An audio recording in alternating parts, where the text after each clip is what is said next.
स्वामी विवेकानंद की 161वीं जयंती की, पर जानिए उनके अनमोल विचार जो कहलाते हैं मूल मंत्र। सच्ची सफलता और आनंद का सबसे बड़ा रहस्य है वह पुरुष या स्त्री जो बदले में कुछ नहीं मांगता, पूर्ण रूप से निस्वार्थ व्यक्ति सबसे सफल है। स्वामी विवेकानंद ने अपने जीवन का कण कण देश को समर्पित कर दिया। हर साल 12 जनवरी को स्वामी विवेकानंद की जयंती मनाई जाती है। इस साल 2024 में स्वामी विवेकानंद की 161वीं जयंती मनाई जाएगी। स्वामी विवेकानंद समाज सुधारक और सेवक होने के साथ ही आध्यात्मिक गुरु भी थे, जिन्होंने देश दुनिया को धर्म व अध्यात्म का पाठ पढ़ाया। उनके द्वारा दिए संदेश और उनके विचार युवाओं के लिए प्रेरणा स्रोत बन गए, क्योंकि वे अपने अधिकतर संदेश और उनके विचार युवाओं के लिए प्रेरणा स्रोत बन गए क्योंकि वे अपने अधिकतर संदेश और भाषण में युवाओं को संबोधित करते थे। इसलिए उनके विचारों को युवाओं की सफलता का मूल मंत्र कहा जाता है। आज स्वामी विवेकानंद की 161वीं जयंती पर जानते हैं उनके प्रसिद्ध संदेश और अनमोल विचारों के बारे में।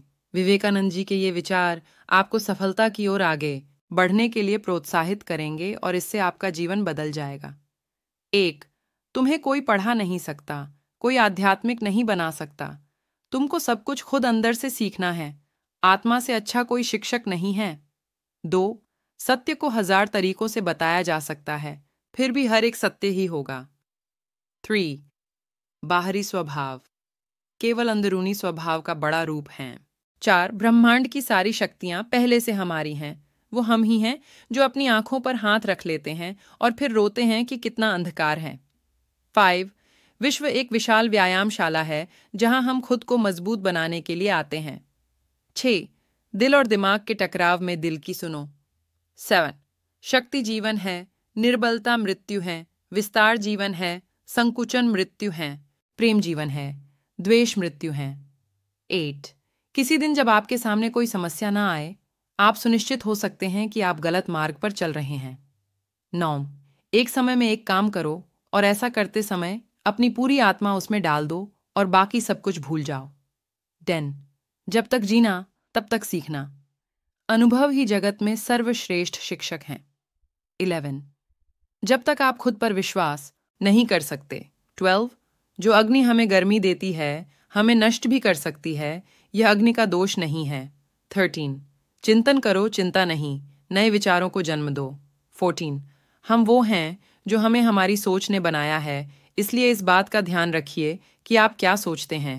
शब्द गौण हैं, विचार रहते हैं, वे दूर तक यात्रा करते हैं। 15. जैसा तुम सोचते हो वैसे ही बन जाओगे।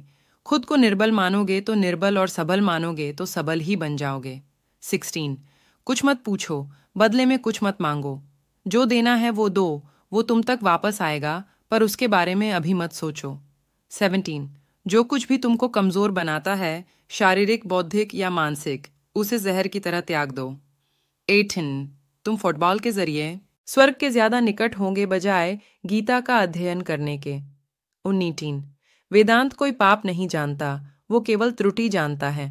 और वेदांत कहता है कि सबसे बड़ी त्रुटि यह कहना है कि तुम कमजोर हो, तुम पापी हो, एक तुच्छ प्राणी हो और तुम्हारे पास कोई शक्ति नहीं है और तुम ये वो नहीं कर सकते। 20. किसी की निंदा ना करें। अगर आप मदद के लिए हाथ बढ़ा सकते तो अपने हाथ जोड़िए, अपने भाइयों को आशीर्वाद दीजिए और उन्हें उनके मार्ग पे जाने दीजिए। 21. यही दुनिया है।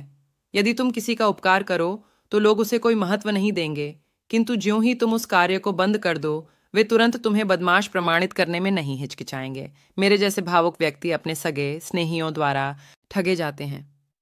22. सच्ची सफलता और आनंद का सबसे बड़ा रहस्य यह है वह पुरुष या स्त्री जो बदले में कुछ नहीं मांगता, पूर्ण रूप से निस्वार्थ व्यक्ति सबसे सफल हैं। 23. एक विचार लो, उस विचार को अपना जीवन बना लो, उसके बारे में सोचो, उसके सपने देखो, उस विचार को जियो। अपने मस्तिष्क, मांसपेशियों, नसों, शरीर के हर हिस्से को उस विचार में डूब जाने दो और बाकी सभी विचार को किनारे रख दो। यही सफल होने का तरीका है। 24. क्या तुम नहीं अनुभव करते कि दूसरों के ऊपर निर्भर रहना बुद्धिमानी नहीं है? बुद्धिमान व्यक्ति को अपने ही पैरों पर दृढ़तापूर्वक खड़ा होकर कार्य करना चाहिए। धीरे धीरे सब कुछ ठीक हो जाएगा। 25. जब लोग तुम्हें गाली दें तो तुम उन्हें आशीर्वाद दो। सोचो, तुम्हारे झूठे दंभ को बाहर निकाल कर वो तुम्हारी कितनी मदद कर रहे हैं। 26। हम जो बोते हैं वो काटते हैं। हम स्वयं अपने भाग्य के निर्माता हैं। 27। यदि परिस्थितियों पर आपकी मजबूत पकड़ है तो जहर उगलने वाला भी आपका कुछ नहीं बिगाड़ सकता। 28।